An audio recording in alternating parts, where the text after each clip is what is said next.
चलिए आगे बढ़ते रुक करते हैं अगली बड़ी खबर का। योगी कैबिनेट की बैठक आज होगी, तो नए कैबिनेट मंत्रियों के साथ मंत्रिमंडल की पहली बैठक सीएम योगी आदित्यनाथ करेंगे। तो समर्पित पिछड़ा वर्ग आयोग को मंजूरी दी जा सकती है। बड़ी खबर आपको बता रहे हैं, मुख्यमंत्री योगी आदित्यनाथ की अध्यक्षता में होने वाली कैबिनेट की बैठक में पिछड़ा वर्ग आयोग के गठन को हरी झंडी मिल सकती है। पंचायत चुनाव टलने के कयासों के बीच कैबिनेट में राज्य ग्रामीण निकाय समर्पित पिछड़ा वर्ग आयोग का गठन करने का प्रस्ताव लाने से सियासी हलचल बढ़ेगी।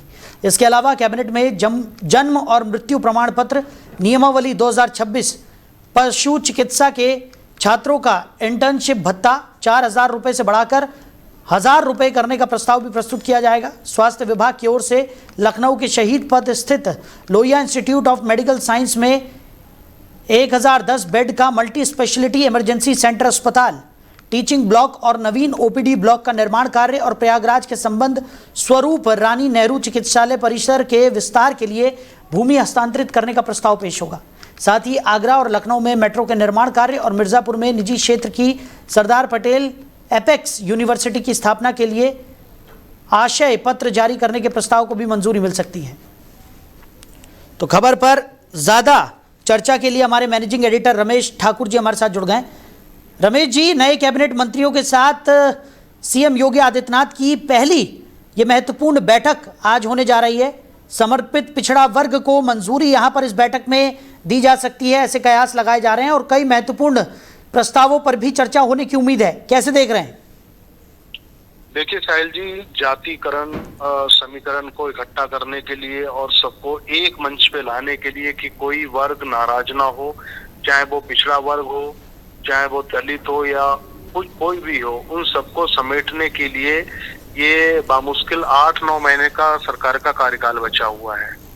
तो उसमें ये मंत्रिमंडल का विस्तार हुआ है। अगर आप सही से आप देखो, जो नए मंत्री 7-8 जो बनाए गए हैं, उनके विभाग ऐसे हैं जिसमें कोई ऐसा करने के लिए ज्यादा कुछ है नहीं। हाँ, बस एक स्वतंत्र प्रभार ऊर्जा दिया गया है और बाकी तो ऐसे ही है कि बस मंत्री बनाना है, मंत्री का ठप्पा लगाना है और उनसे जुड़े हुए जाति के लोगों को खुश करना है, इतना भर है।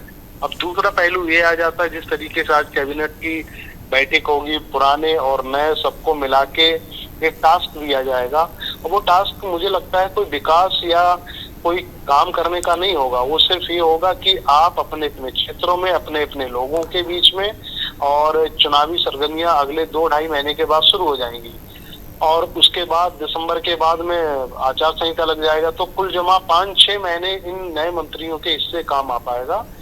तो कहने का सीधा सीधा मतलब ये है कि राजनीतिक तौर पे और आगामी चुनाव में बहुत भरसक भारतीय जनता पार्टी को फायदा हो, उसको ध्यान में रखते हुए सब कवायद की जा रही है। लेकिन मुझे जहां तक लगता है इसमें जनता के हिस्से कुछ नहीं आना है। अब इसमें ये देखा जाएगा तो जो मौजूदा गवर्नमेंट है कि वो इन सब को करने से को लेके आगामी चुनाव में, क्योंकि दूसरी तरफ जब पीडीए को लेकर जो नारा समाजवादी पार्टी जो प्रमुख जो विपक्ष है, क्या उसका ये तोड़ निकाल पाते हैं या नहीं निकाल पाते हैं, और कितना निकल पाएगा, ये मुझे लगता है आज की कैबिनेट के बाद बामुश्किल 15 या 1 महीने के बाद इनको उस चीज का पता चल जाएगा। चलिए रमेश जी, हमारे साथ जुड़ने के लिए, इस तमाम चर्चा के लिए आपका बहुत शुक्रिया। तो समर्पित पिछड़ा वर्ग आयोग को मंजूरी आज कैबिनेट की बैठक में मिल सकती है। योगी कैबिनेट की महत्वपूर्ण बैठक आज है। नए कैबिनेट मंत्रियों के साथ मंत्रिमंडल की पहली बैठक सीएम योगी आदित्यनाथ आज लेने वाले हैं। तो सीएम योगी आदित्यनाथ की अध्यक्षता में ही कैबिनेट की ये महत्वपूर्ण बैठक होगी और नए मंत्रियों के साथ सीएम योगी आदित्यनाथ की ये पहली बैठक, कई महत्वपूर्ण प्रस्तावों पर चर्चा होने की उम्मीद, साथ ही साथ कई महत्वपूर्ण फैसले भी इस बैठक में लिए जा सकते हैं।